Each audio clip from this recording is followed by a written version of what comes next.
All right.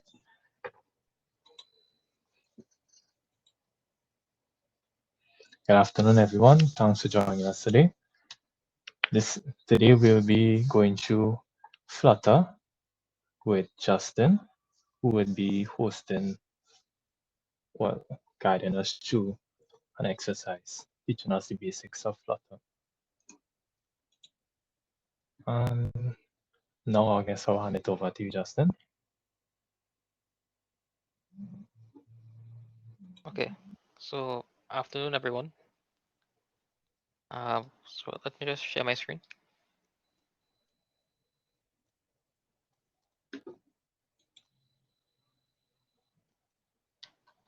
Okay, so afternoon, everyone. I'll be talking to you all about Flutter and later show you a live demo of how to build a Flutter app, right?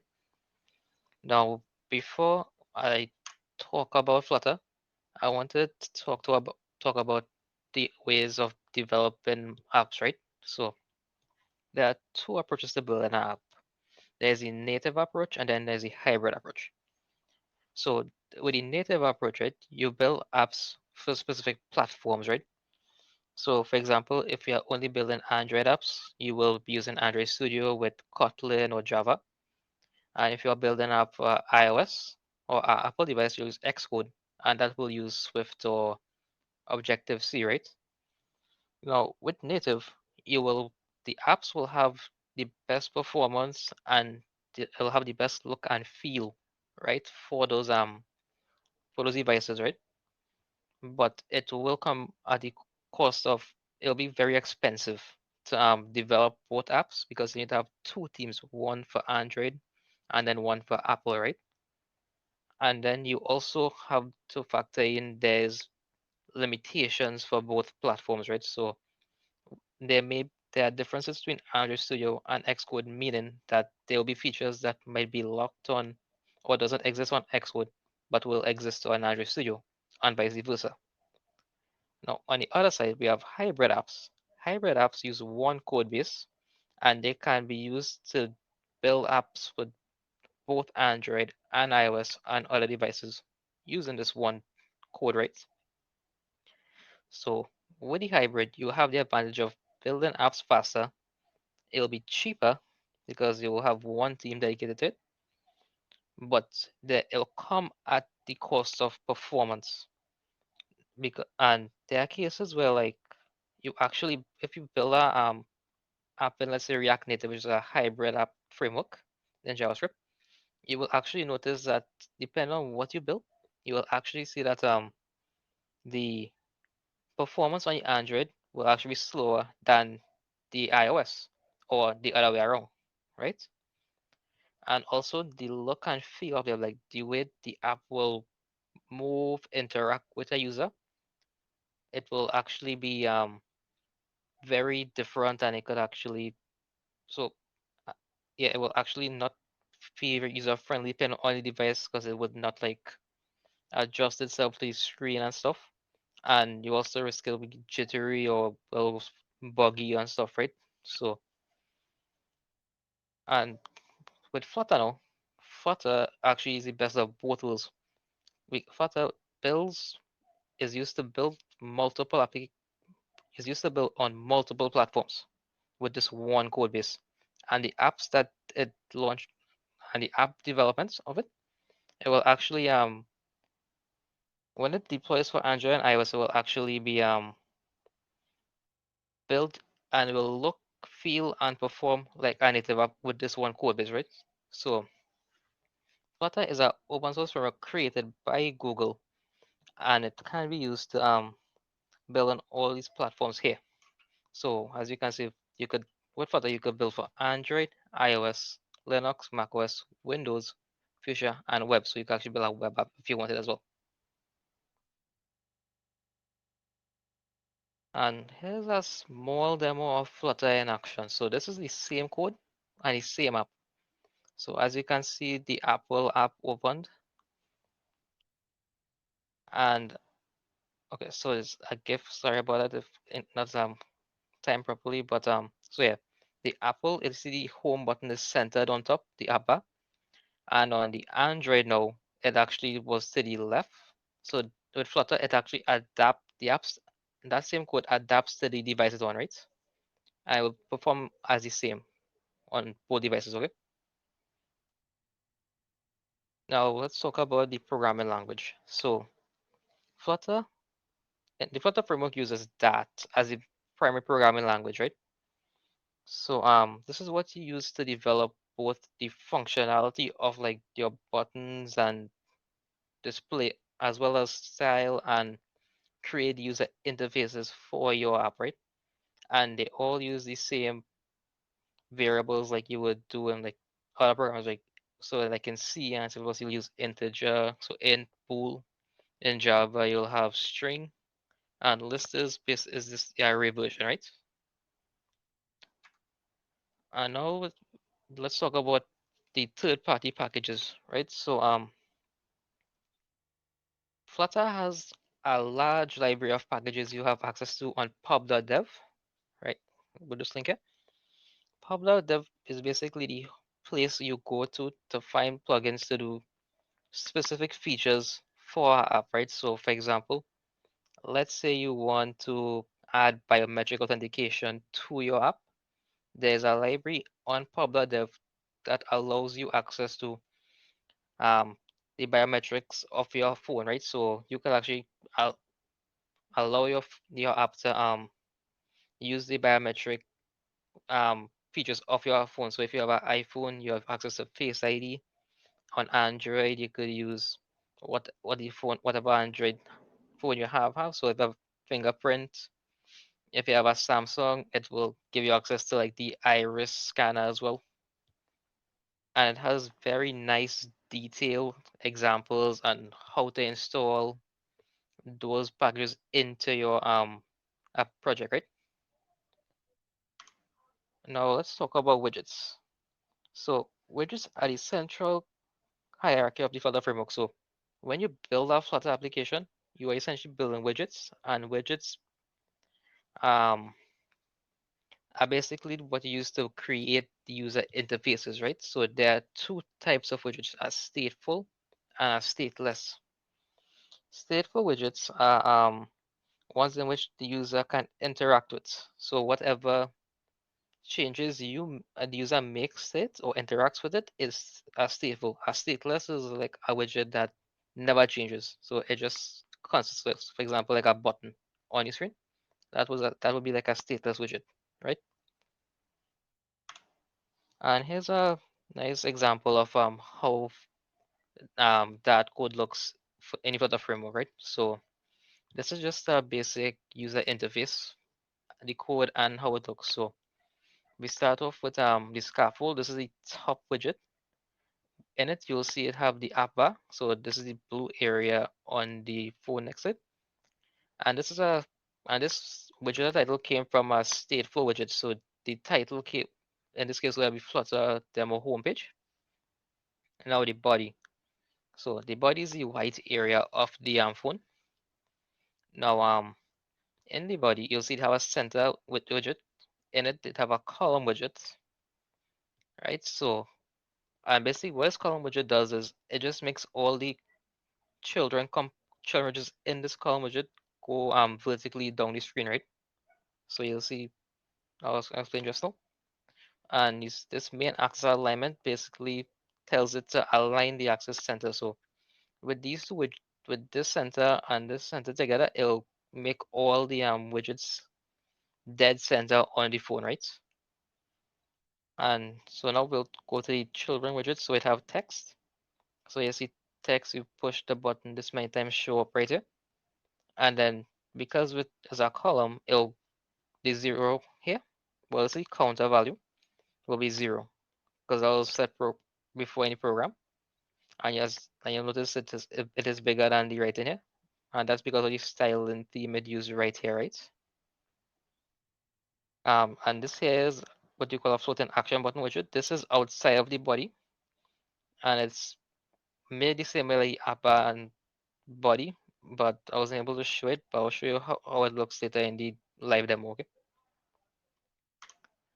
Okay, so now let's talk about the build methods in Flutter, all right? Now, there are two methods. There is the state management method and then the hooks. State management is a strategic approach to manage all interactions that the user performs on an application, and then it reflects it on the UI. So that just means whatever the user does on the screen, it will set states in the code to actually show the interaction, right? So, and there are two ways to do that. So there's the init state and the set state. In the init state, this just means that when the user, let's say, goes to a screen, it will actually get data or do some actions before and show the interaction on the screen while it is loading up, right? So let's say it's trying to get some data from the internet. It will actually go pull that data and then display to the user when the screen loads up, right? And set state is just that basically set variable values in the code. So let's say you have a user input in their email, right? It will actually set the value to the to a variable in the code, or better yet, let me say the user is adding like an item to a grocery list. It will actually add when they hit the submit button to add the item to that grocery list. It will actually add it to the array and will show the interaction in the list if it's also on the screen, right? And then there's hooks. Hooks is a community-based method that was created in 2020 and is also available in public dev as well to install. So hooks are basically functions in the code. They are just there to help promote code sharing and remove duplicate coding, right? And there are two ways you could use hooks. So there's the use effect and use state. Use effect is basically the mix a combination of init and set state, so you could do everything in this one function. And use state is just there to state values, right? So just to set a value to a variable via the user input, right? And now here are some companies that use Flutter. So yes, as you can see, all these companies. So most of you might know like Tencent because of League of Legends and stuff, and Google will use it. So Google Ads actually built in Flutter, and if there's also eBay, like the card sales department part of eBay is actually built in Flutter, as well as if you're into cryptocurrency, the cryptography app is also built in Flutter. And now here are some nice tools that integrate well with Flutter. So we have Android Studio, we have Xcode, VS Code, Firebase, the Android API, iOS APIs, Material Design, which is well the most popular stuff you use when you're building your websites or your apps. Use Material Design because it's like the most user-friendly stuff out there. Then have Redux, and Android Studio is actually like the best when it comes to building Flutter apps because the level of integration they have, or sorry, support they have with Flutter is it's amazing. I will actually show you all some of the cool stuff you could do with Android Studio and Flutter in the demo, right? Any questions over?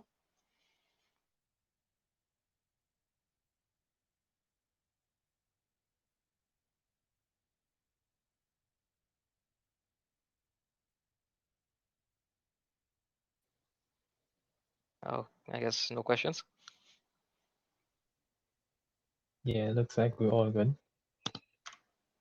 Okay, so we'll talk about go to the live demo now then, right? So first I'll show you all how, so the objectives of this demo will be to, so we'll create a project, create some screens, create a custom component, and we'll do some converting of data in Flutter, right? Okay, so you also see my screen, right? Yep. Yeah. Okay, okay, so this is a basic to-do list app, right? So, so right now I have no task in it. So let's click the add button, and now let's do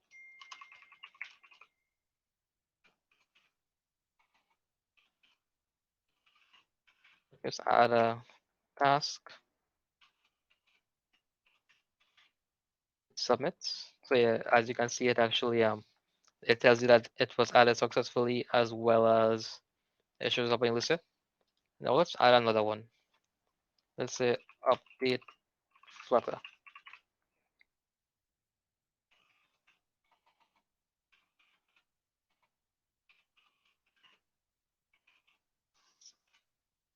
Right. So yeah, as you can see, it show up here as well, and it showed up in the order in which I added them. Now let's say finish update Flutter. Instead of just clicking to delete it, we will actually be swiping it away. And as you can see, we also have a nice icon to show that completed, right? Okay, so let's begin. So the first thing is let's go new, and let's say new Flutter project. Choose that. Next. Let's give it a name demo.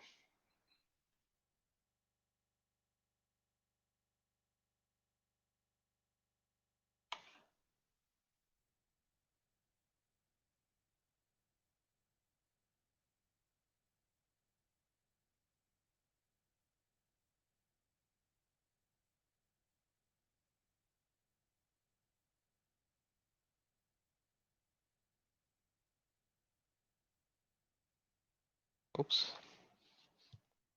Okay, so now it is okay. I think it finished.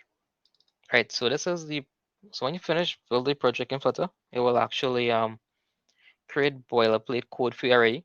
So this stuff here. So let's okay, so right now it's hooked up to okay, so this is one of the cool features about Android Studio, right? So right now it connected to so you can use your web browser or you can use the iPhone because this is a Mac I'm using right now. But also let me say you have an emulator you want to use, right? So if you come here, physical. Right, so as you can see, I have a Google Pixel as a physical device. I'll be using that today. Right, so yeah, and you also have virtual devices you could also use if you wanted. So you could create your own virtual device on to display, right? But for right now, we'll just use the this simulator here because it also uses auto RAM. Anyway, so let's just build the app right now. So just hit the play button.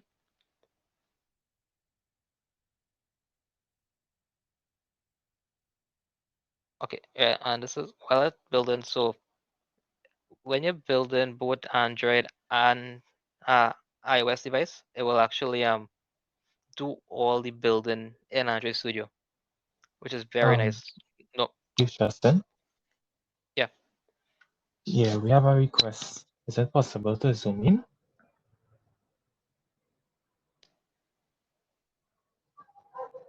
Oh, 1 second.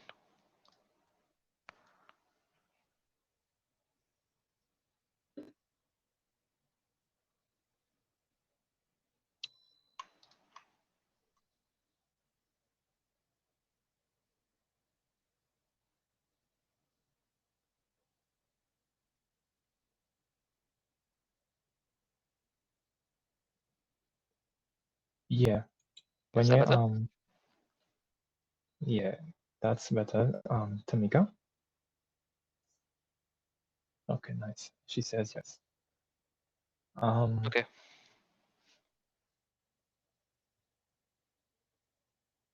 Yeah, Anthony, if you're using Android, I believe it's file you're going into. Click in file on the top left and new. And you should see the option new Flutter project to create a new project.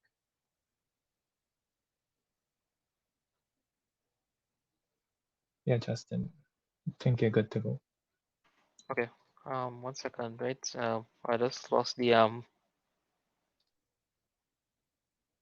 this thing here. So I'll just zoom in after, right? So Mhm.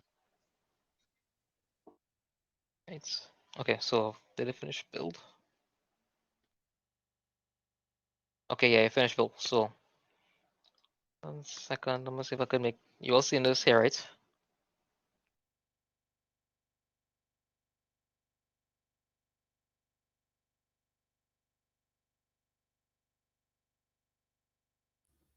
I Okay. can't see it.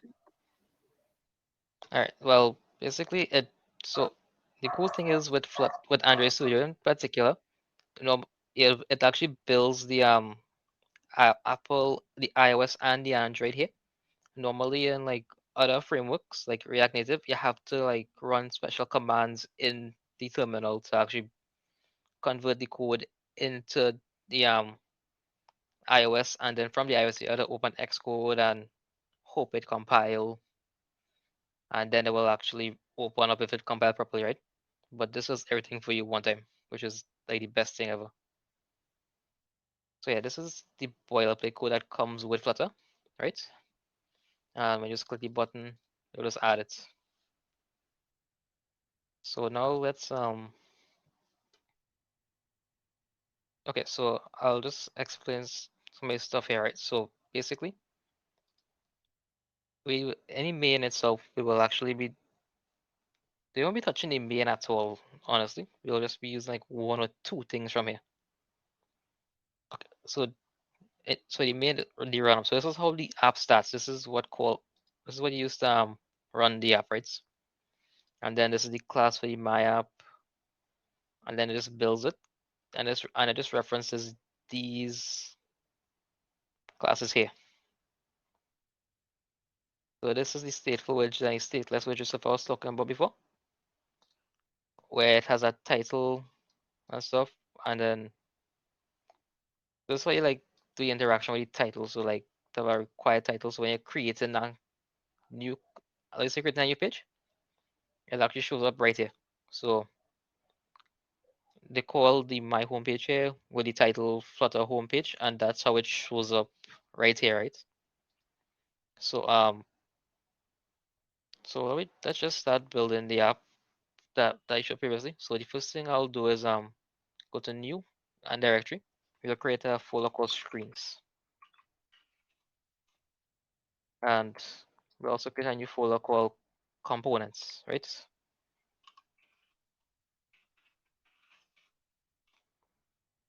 Now in the screens folder, we'll have two files.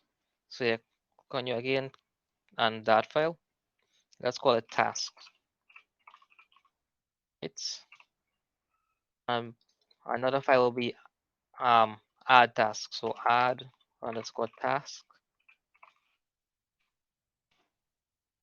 Right, and now let's any components we'll also create a next file. We'll call that card. Okay, so we'll do it in steps. So the first step is let's go back to the main, right? So you all see this my home page stuff here, right? We just taken all of this and we'll just cut it and put it in the tasks file, right? So paste. Okay, so we'll see some errors here. Sorry, let me go in presentation mode to show you all this.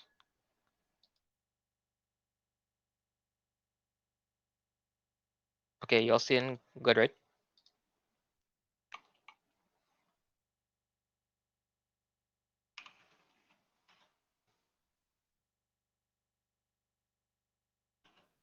And as you can see, it autofills of stuff we want to import in that. So in this case, we just want the material at that.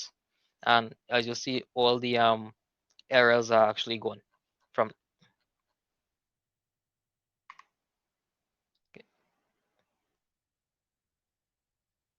Okay, okay, so now we have to actually import this new file here, right? So you'll see that have an error in the main file because the my home page doesn't exist anymore. So we come back in the main and we do imports.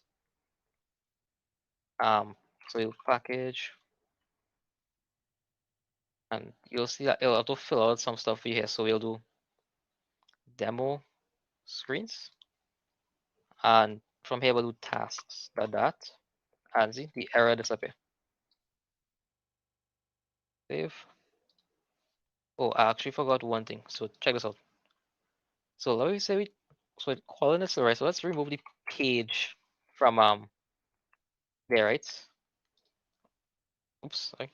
Okay, so I'll save and check it out. In real time, it actually removes the stuff, so it's live reloads, hot reloads, as we as what you call it, right? So any SLA changes you do, it will actually hot reload and change on the emulator that you are considering right now. Okay, so that's a really nice feature. Okay, so let's go back to, so let's create a card first. This is a custom card we'll create here, right?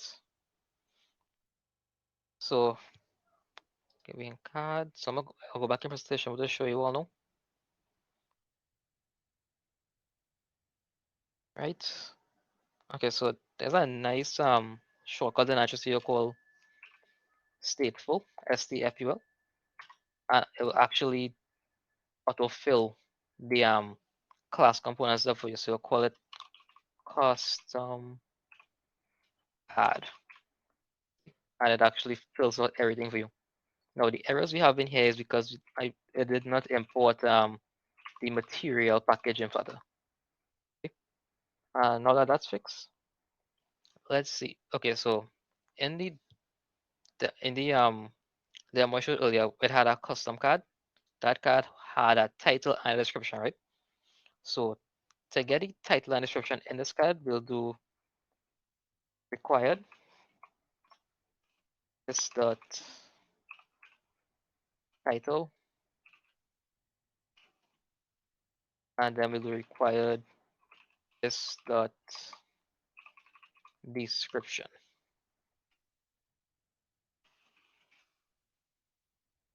Okay, so as you can see, there's some errors here. And now to get rid of those errors, we decided to declare those variables in the stateful widget class here, right? So string for final string title semicolon, and then we do final string description, right? So you see the error went away. Now let's actually create those let's actually create the widget, right? So as you can see here, it already have we created the state custom card.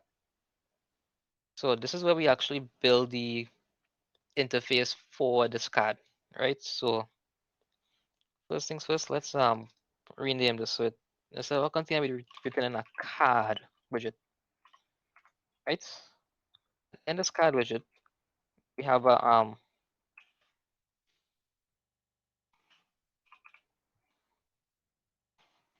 okay, and then we have a child component, right? So in this child component, we need to have a column widget. So this is how we got the title to be on top and the description to be below, right? So it was in a column here, and then you put brackets. And as you'll see here, it actually auto generates the give you a comment that said this is where the column closes, this is where the card closes, right? And now in it, we have to do a minimum access size, and then we do the size to minimum. So main access size dot minimum, right? And now we actually okay, okay, and one thing I forgot to bring up is in columns, like so for example, in the card widget we had a child, right? But the column could hold more than one component. So instead of child, we say children, and it creates an array right here. And now we create a list style, and the list style widget is what we're using to actually populate the data in this card, right? So first we'll do is call a leader. So this is just the nice icon I had on the side of the card in the previous demo. So that's what we call a leading. I do const so a constant variable icon. So it have an icon widget, and then we do icons dot label important outline. So yeah, it actually shows you like a nice preview of the icon you want to use. So you could, this is all built into Flutter natively, right? Nice. And then we can also change the color. So we'll put color, and then to put colors, we do colors dot, and we do green, right? Now, as you can see, it have a little some writing here, right? Well, a little lineup. So if you press Alt Enter, oops, that for highlight, it'll actually tell you the kind of errors it have read. So you'll fix that after. Okay, so let's go to the next line. So the title. This is where we actually using the title and description we got from the stable widget above. So it's a text widget for title, and you put it and to call that title, you do widget dot title, right? And to do this, to get the description to look smaller, like a sub, it's called a subtitle. So it's a subtitle, and it's also a text widget, and we call same thing widget dot description. See, and the errors that showed up before was because it required a title and a subtitle, right? So the minute we added it, it already fixed itself, right? Oh, right. Okay, so that's the end of the custom widget. So let's move on to the card widget now, right? So let's go back to tasks. So we go back to screens and we come to tasks. Okay, so now we just come here to the so basically 1 second, I'm actually go back into project presentation mode. Right. So yeah, this is just the widget that they had from the boilerplate code they provided before. Now we just come in to edit it to make it look like the demo, right? So first things first, and it's everything in this build. So this is the build here, right? So this is where we build in user interfaces, right? So the first thing is let's just remove everything in the body, right?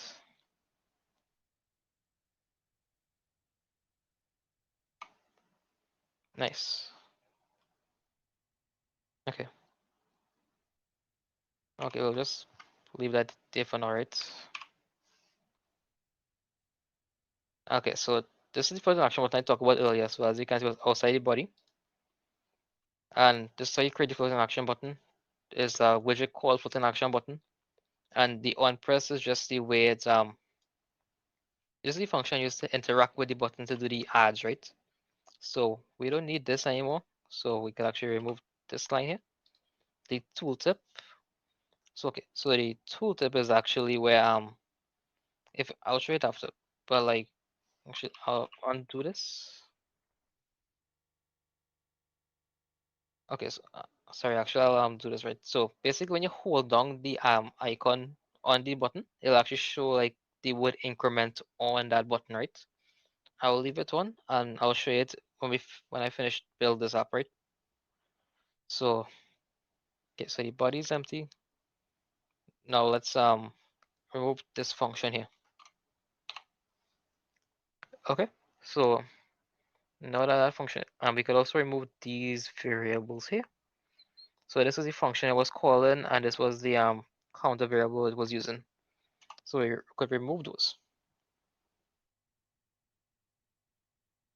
Okay, so now let's actually create that list, right?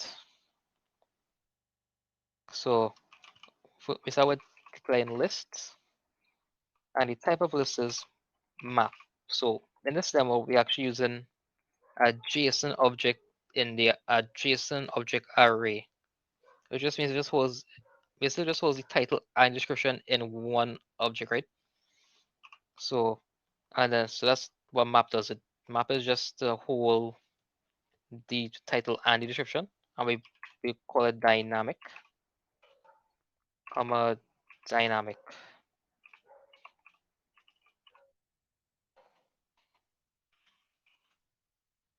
right? And we call the variable items equal That's right. Semicolon. So now we have an empty list. Right. So now let's actually go to the body and we'll display this empty list, right? So now in this body, we do this which is called a list view builder. List view dot builder. It's and then you see it auto generated the item builder. So the item builder is actually a function. So we'll call it with a context and an index. Right? And then we just press semi, right? Nice. Okay, and we also need to do an item count. So we had to do sort of item count colon, and then we do items. So the items variable dot length, comma here, and then we do item. The item builder was actually deleted by accident. Right.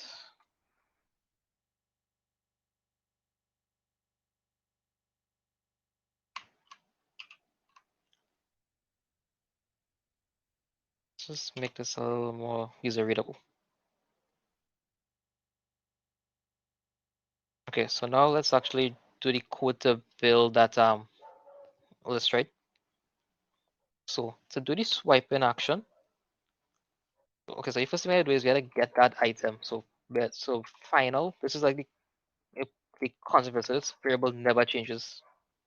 So and that is called final. So it's called item equal is the items square brackets this index variable we call here semicolon, right?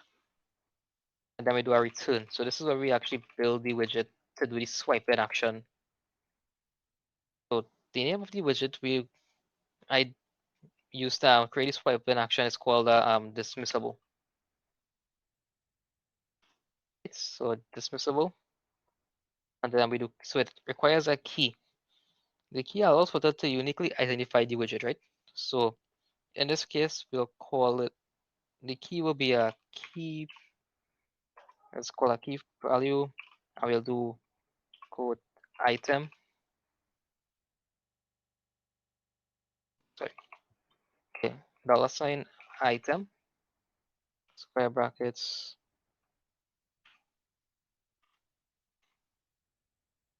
double quotation mark.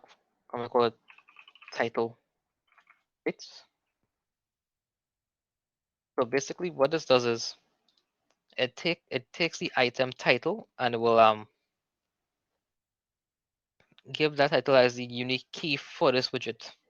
Okay, I know the child now. Okay, so the child is this is what we actually build in the you call in the card variable we did previously, right? But we'll do that one after. Let's do the swipe in action. So let's go to our next line and do on dismissed. So on dismissed is what used to do the swipe in stuff. So swipe in and then to and the variable name will call a parameter equals direction. And this is also a function. Right? And we just do a set state. And it says that we just do items dot remove. So remove at and the index. So this index value here. And like that, we just completed the functionality of the slide in action. So this will actually when it slides, it will remove that item from the list. Right? So but we can't just remove the item from the list and not tell the user anything, right? So now let's do something called a snack bar. That was the nice animated message popping up saying item was deleted, right? So we do scaffold full messenger dot off, and then we also call in this context 0 from above there for the item builder dot show snack bar, and it crazy function, and then we create a snack bar widget. Sorry. Snack bar widget. Okay, so a snack bar widget in brackets put content. If I content, no, this is what we actually show the message. So this is a text widgets item, and then we do the same thing. We just call it item dot title,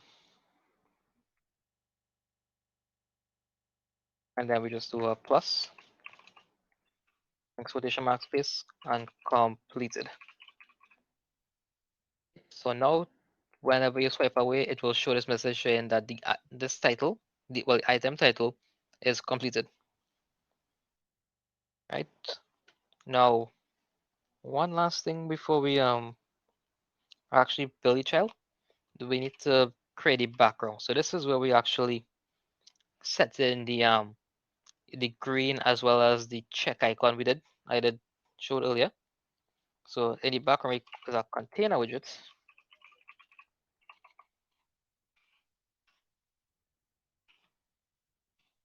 With color, we do colors dot green again. And then now we create the child component for it. So this is adding a padding widget, and we added some pattern like like you would see in some web like CSS and stuff like that. Same concept. So it's edges,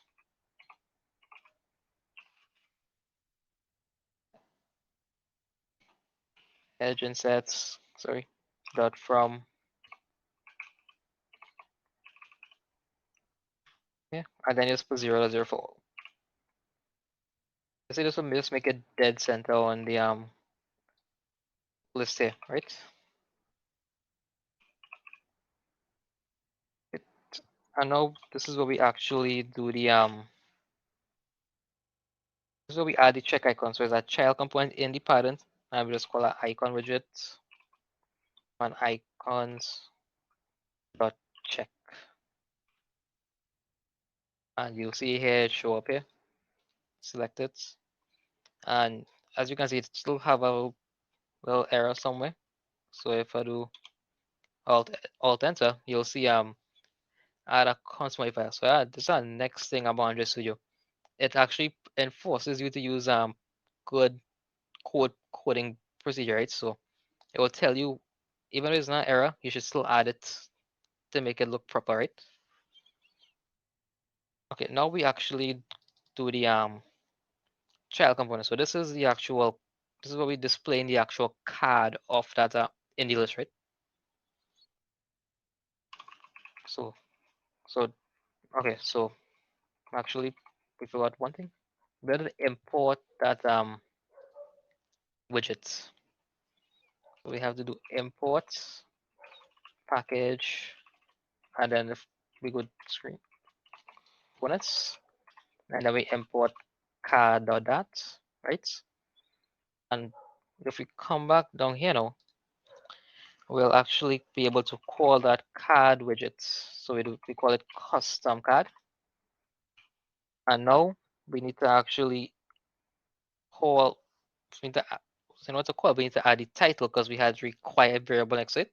So title, this will be item, square brackets, and for quotation mark, and we call it title.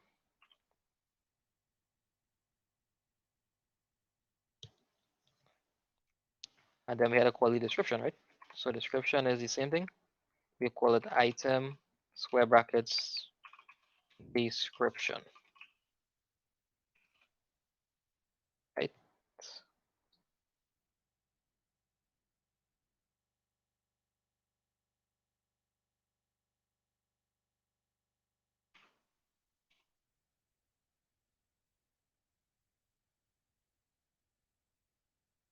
And now let's see what's happening here.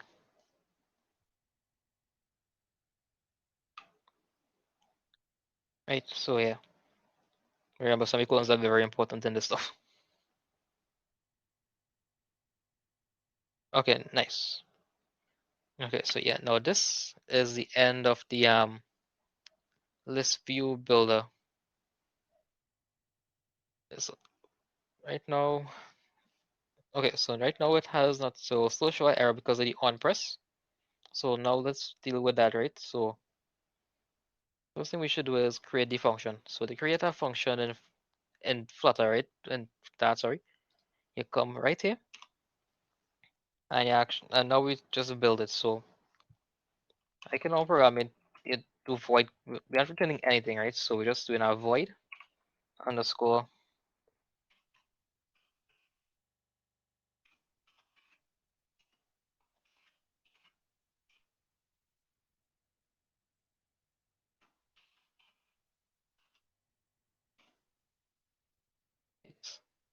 And we'll just leave it empty for now.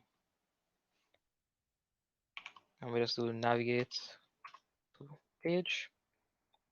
Nice.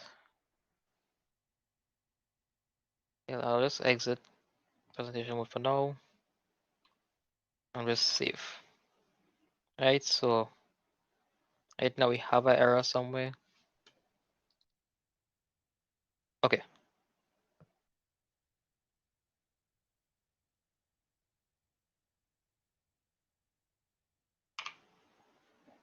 Right, so now have no errors. It's still connected to the iPhone. And as you can see, it is empty right now, right?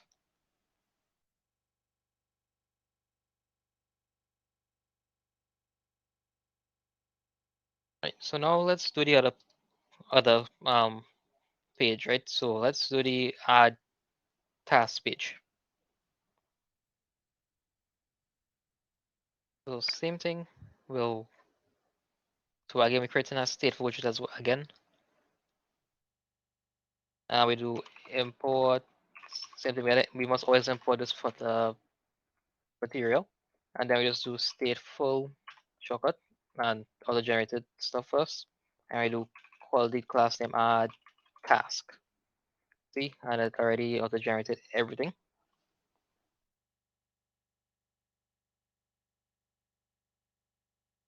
Right. Okay, so now, so this is where we actually creating the form for that widget, right? So now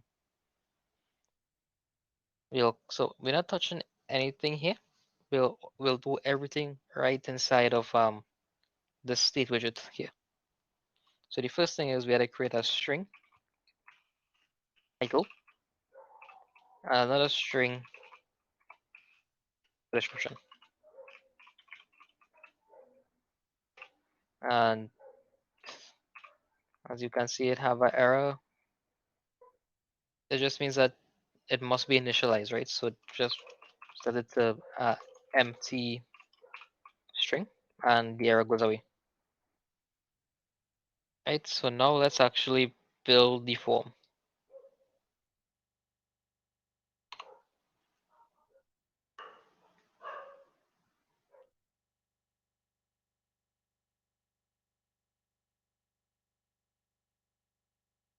Okay, so the first thing is, so it's a whole new screen. So we're gonna scaffold. We're doing app, so the same thing, app widget,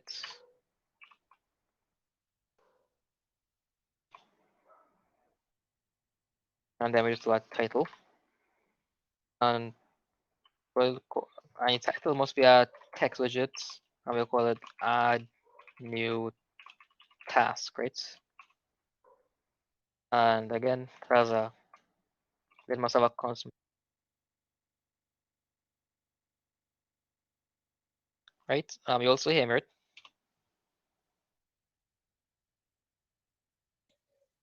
Yeah, yeah, we are. Okay, my headphone just cut off, so I was wondering how long it got off for. Nah, you're all good. Okay, right, so we had a pass semicolon here. Right, so that is the end of the app body. Right, so now let's do the actual body of the screen. This will be a center widget.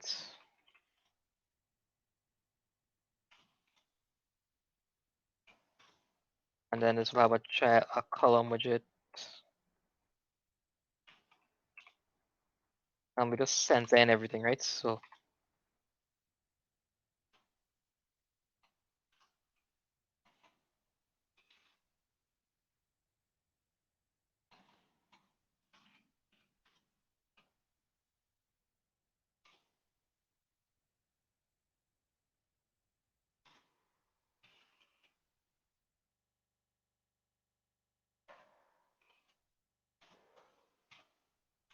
right, now everything will be centered on the screen.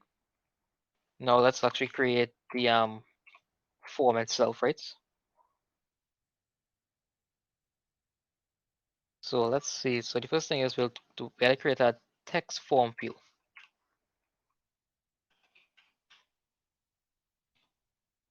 Right?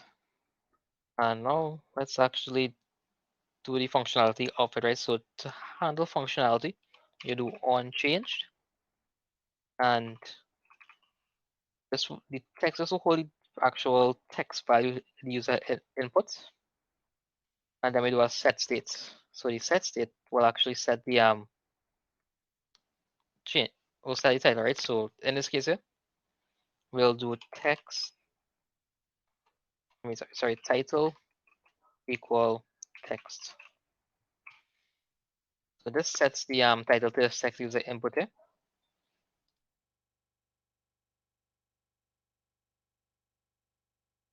Right, and now let's do the actual decorating of the app, right? So to do that, we have the functions called decoration. And decoration, we do const input decoration. We call it label text. Okay, label text. Hold on. And this one is just a regular string. So let's enter ask title, comma. And now we want the borders of the form. We want the input field to be all the borders around in the rectangle, right? So to create those borders, we just do border, colon, and we do outline inputs, outline input border, right? And that's it for the text form field.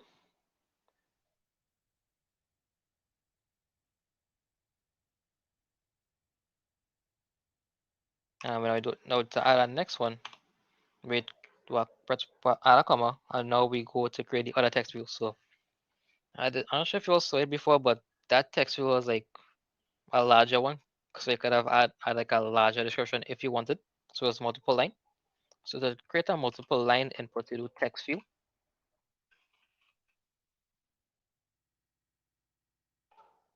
Same stuff, add the parentheses, and then you do keyboard type. So keyboard type is this states the kind of input you want from the user, right? So we do text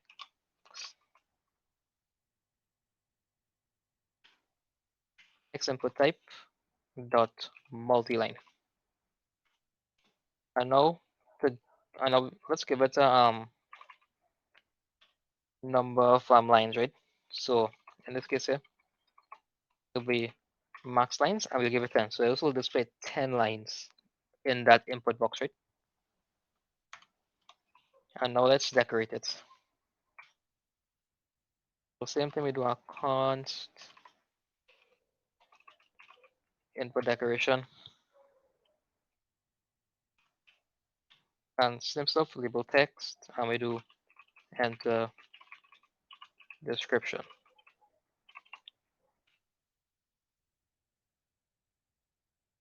comma, and we do the same thing, border, outline, input border.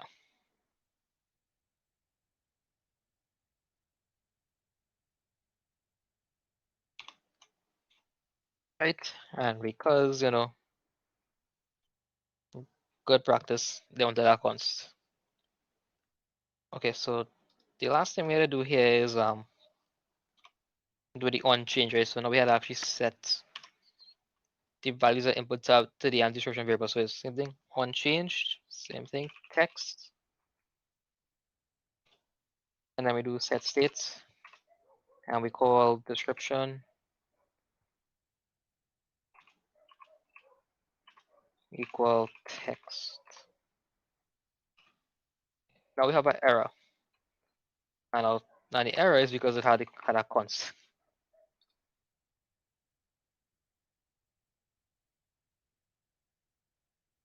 We have the const right over here, right?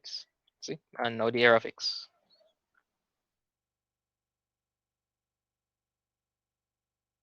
Okay, all right, so these are the two inputs now.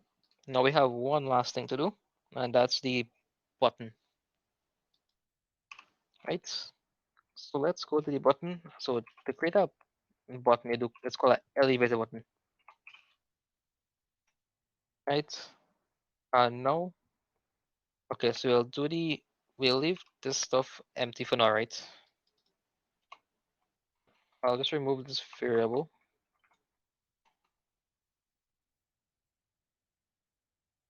And for each tab, we'll just do text, and we'll do submit, right?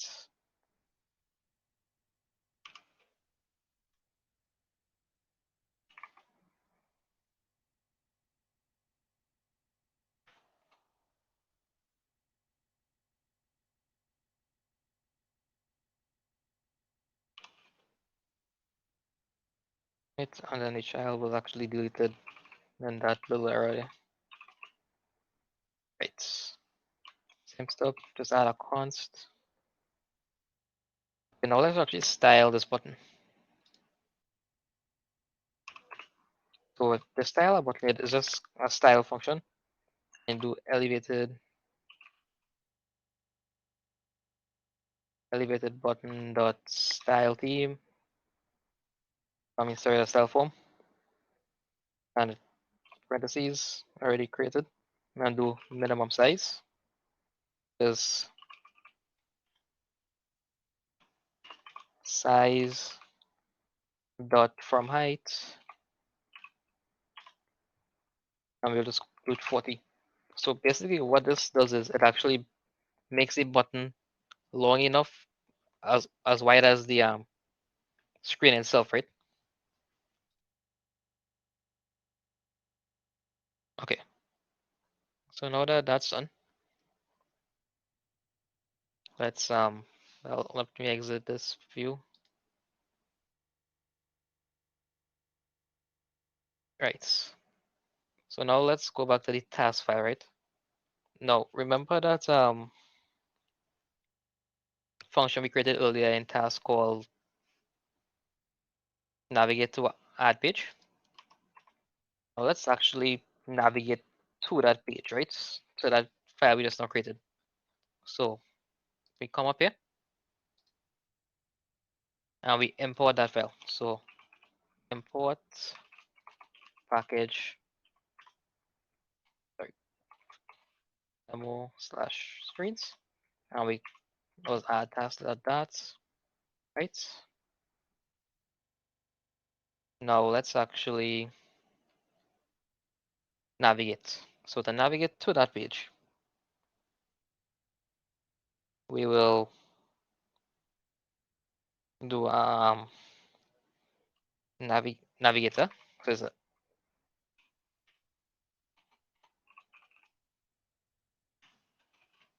dot push,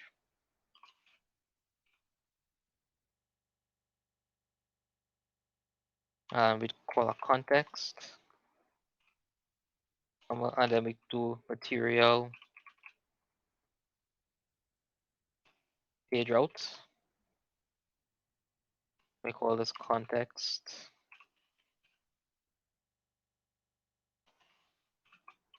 slash arrow. The arrow function we're doing here now, and is add task. one. Now the error here is because I needed to add something.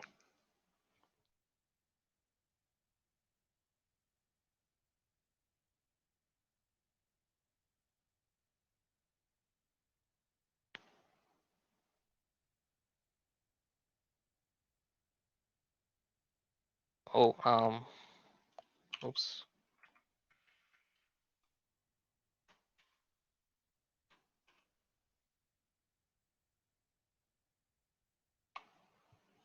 Right.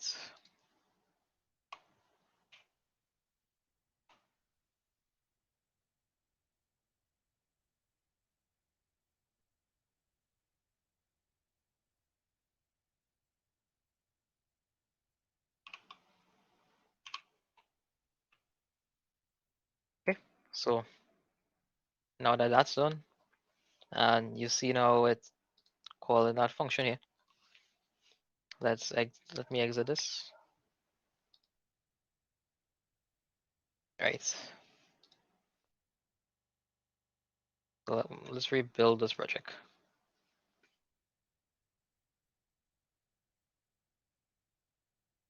See? And now it actually went to that other screen. But you notice that how everything is stuck together, right? So if we come back here now,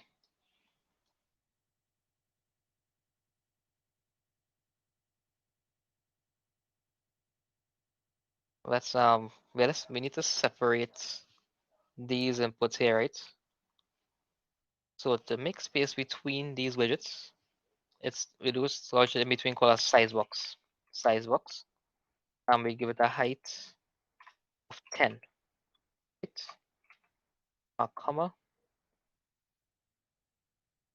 And always remember the const before.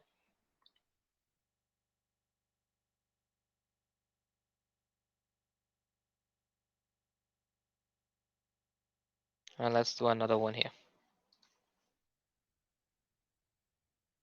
Size box.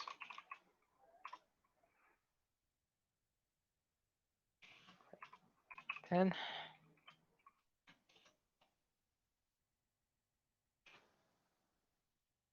And if we just do a hot refresh here, hit the add button and see it's just actually it's separated now.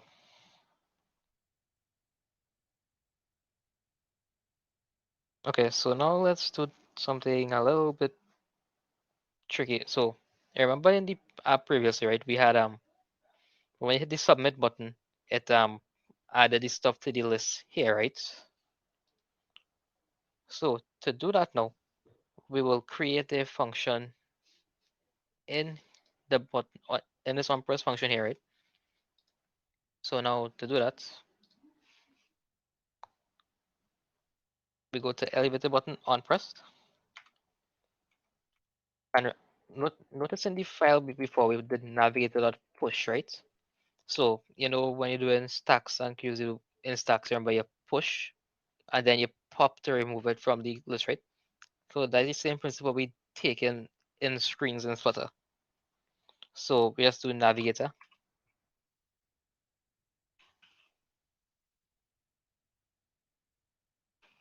Dot pop. And we just call the context variable here. And to actually send data to that's the previous screen, we need to just add a comma. And the thing is we send in a title and a description, right? And the thing is it could only send a string, like one string. So we will actually be sending it as a object by itself, a JSON object specifically. So to create that JSON object, we import that convert, right? So this is actually what they use to convert a JSON object into a string in that. So we come here and we do JSON encode, and then we create the object here. So some curly brackets for a double quotation mark, and let's give it the name title colon, and we just set the title variable to that. We do just do a comma again, and we do description.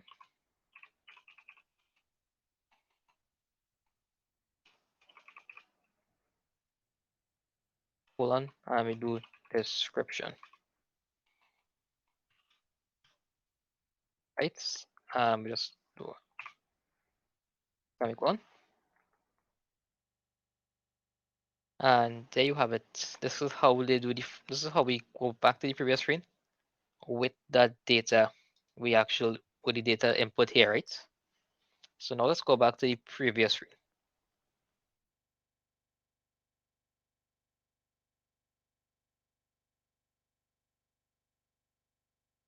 Okay, so we just save. Right, and let's go back to the task. Now to handle, now to get that data from that page there, right? We come back here to this navigate to add page function. And instead of just pushing it, we actually go into put it in a variable. So final result equal this here, right? We do await. So we await the task to pop with the data, right? So this is what the await does. We're just waiting for it to come back, and we'll take the data. Now we take the result. Now we have to make sure the result is not null, right? So we do if result does not equal null. We must add it to the list, right? Now to convert it back to JSON, we just do same thing. We just do import that convert, and now we just do final decoded task equal JSON. So like we had encode before, now we do decode and we do results. So this takes that string and does it back into our object first. And from there, we do a set state. So set state and we do items from previously. So this items variable, we do items.add, and then we add the decoded task states. Right? We just kind of added, right? We need to like show some kind of feedback to the user saying, hey, this thing was added to the list, right? So like previously, we'd create a scaffold messenger dot of context, right? We do a dot remove. Sorry, oops. Remove snack bar. So in the event there was a snack bar up previously, it will remove that snack bar first, and then it will show a brand new snack bar with a message in it. So in this case here, we create a new snack bar object, sorry, with content. This will be a text as well. The message just be new item added to list. Semicolon. Right. Now let's just not reload the app. See? Now let's add an item to the list, right? So let's say task 1, description, finish. Hit submit. And as you can see, it shows up on the list here, right? And if we swipe, it goes away. And here's the thing, it looks very bland if we just have it empty, right? So we need to like show a message to the user saying, hey, this it's empty. Let's say they finish all their tasks, right? So let's to do that now. We come back to this list view body, and we do items dot is empty. So this checks if it. Oops. This is how we check if our array is empty. So if it is empty, but and then if not, so it have two variables. We have is empty and is not empty. So let's do if it is not empty, it will show this list thing here. Else we do a statement here. We'll do a semicolon, and we'll create a brand new widget to just display that you finish all your tasks, right? So we create a center widget with a child component column.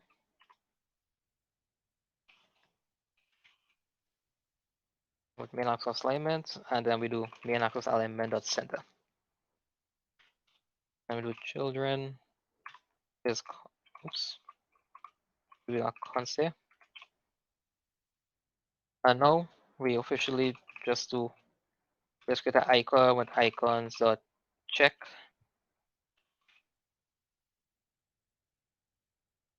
And we put color to colors dot green, and then we give it a size. So size, we'll give it 50. Right? And let's do one more widget. A text widget with just the message all tasks completed.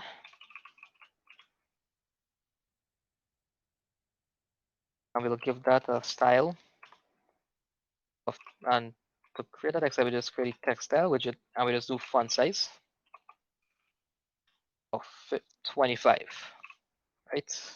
Sorry. Yeah, I'm just gonna add a comma here.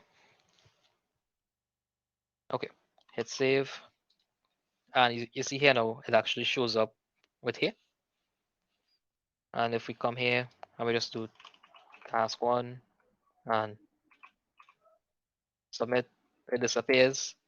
And if we swipe, task 1 completed, and it does that. Now, the last two things now.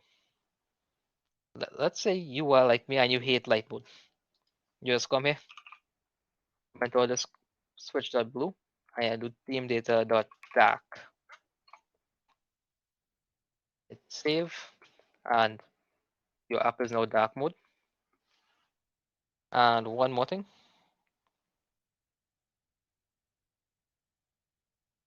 What you see this nice debug banner here?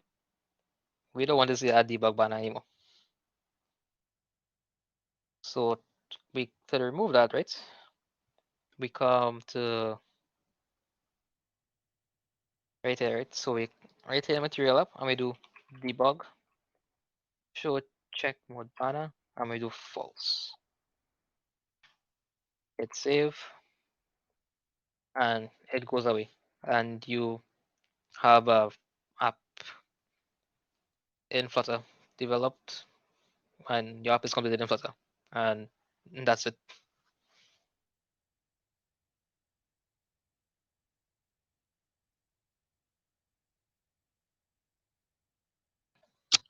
That was surprisingly a lot simpler than expected. Not gonna lie. Yeah, it just looks intimidating, but once you actually try it for yourself, it's very simple and straightforward. Hmm.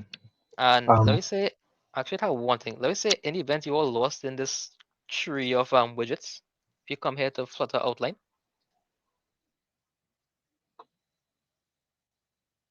well, obviously it has a lot of stuff to like view the performance and how much frames and stuff you have. And well, sadly, my one is deciding to be a little complicated. Okay, so like as you can see, it's a tree of widgets, so it can actually navigate you to those specific widgets in it with the inspector. So we come here, so yeah, you see a icon widget to actually navigate you to it, so you don't have to be lost and navigate any code all the time.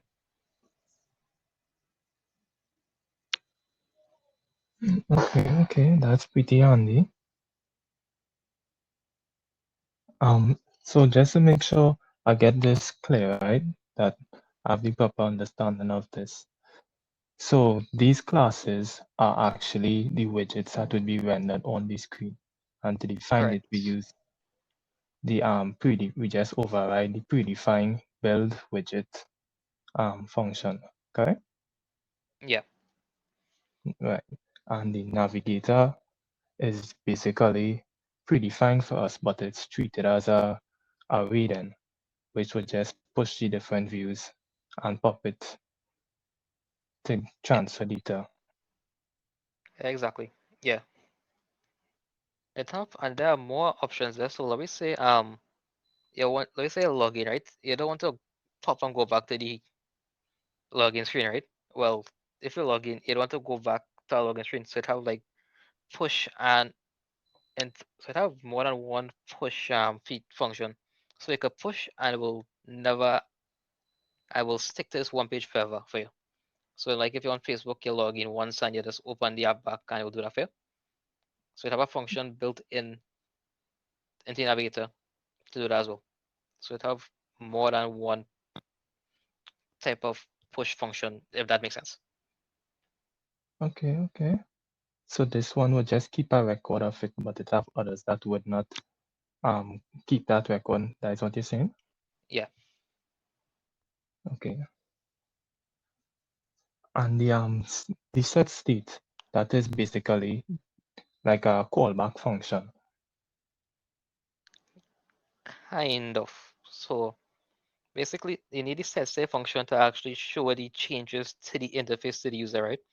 If we just added the item to the list without using set state, it would add to the list, but the user won't see the changes on the screen.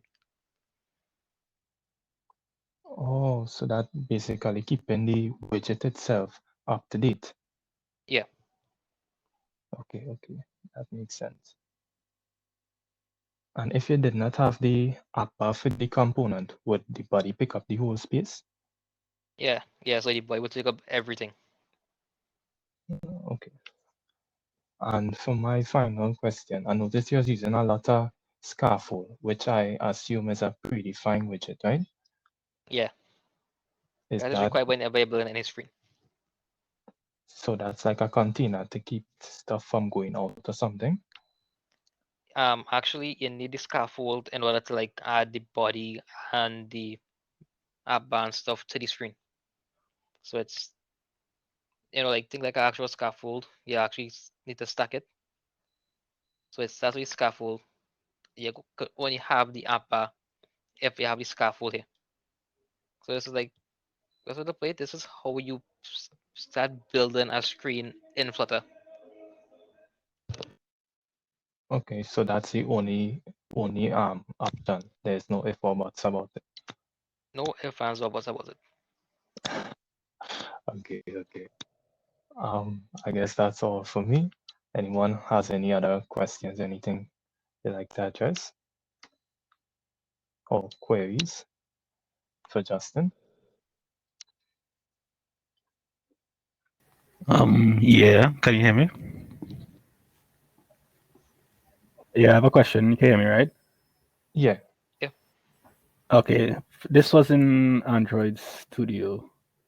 Is it that much different getting it set up in VS Code? In Visual Studio Code. Yeah. It's kind of the same thing. Actually, it's like in Android Studio you have 1 second. I'm gonna show you. Okay. So you know how it had the macros in Android Studio. Yeah. Basically, you do the same exact thing in VS Code. So it have the Flutter and that plugins in it just had to install both and it should be up and running. But they won't have this level of access or stuff like compared to Android Studio, right? But it's the same process and it actually have the same play button, stop button on top as well in VS Code. Okay, because for VS Code, I only have the Windows and Chrome, so I'm trying to understand how would I get like the iOS emulator or the Android emulator for it. Okay, so the Android emulator, you need to have Android Studio installed. The only way to So, get the mm. iOS stuff to work is you need to have a Mac, sadly. Oh, okay. So that's kind of the limitations of using Flutter in a way. Correct. Yeah. Okay. And follow up from that, if this is so good to make these apps like cross-platform, do you know like why most like all the companies will be using it now, or are there any like drawbacks to using it? So the thing is with before Flutter, Hmm. Flutter is very new, right? Like I think they like released like alpha in 2018 or something like Mm. that. So before it had React Native and stuff, right? So the issue with those apps is they use JavaScript and they have a layer like they translate JavaScript into like native code and it's like a lot of stuff they had to go through. And use a wrapper or something like that. Yeah, exactly. Yeah. Okay. Whereas with Flutter now, it actually, like directly converts it into native code.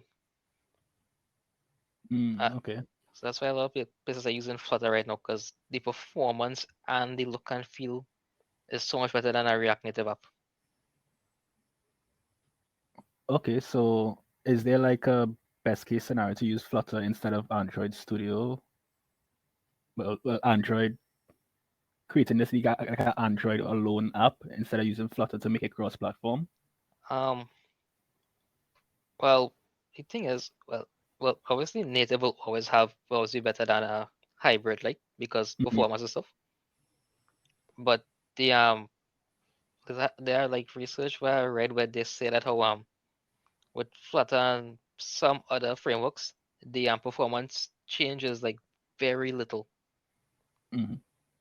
So it depends on like the kind of app you're building to. So if it's like a very high performance app, or if you're just building a simple app to just say, let's say play a game or something, well, the best case is you go with Android Studio natively. But if you're building something like, let we say, a small app to just say hello world, best is just use Flutter or something else. Oh, okay. So that's like something you'll have to try and figure out before starting with either Android or Flutter. Yeah. Okay. All right. Thanks. Yeah, that's all.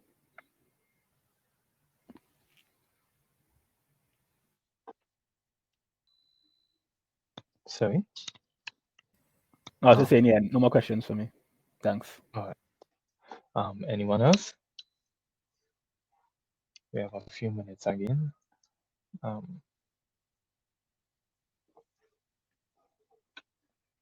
If we have no more questions, it's just one or two things I would like to just show before we close off. If you're interested in furthering or doing your own research, perhaps on a Flutter course, you can always find free Flutter courses online. Let's say you want to find this Udemy course here, or this might not be included in the recording, just saying. You could just copy paste the name and you add colon free course site at the end. And usually just look for the picture of the course and you will see the download button below. So that should be helpful if you guys are interested in furthering. Yeah. There's also courses on YouTube, I believe, one or two courses, but this is one method of getting free courses. It doesn't always work, but most times you find the course. Aside from that, I believe that's it for me. So I'll just like to take this time to say thank you very much to Justin for taking the time out from his busy schedule to do this session with us. It's been something that we really want to do since last semester, actually. So yeah, thanks a lot, Justin. That session was very easy to follow and helpful as well. Hope you guys appreciated that and learned a lot from it as much as I did. And with that, I guess we could close off. Good night, everyone, and hope you guys enjoy rest of your weekends. Take care.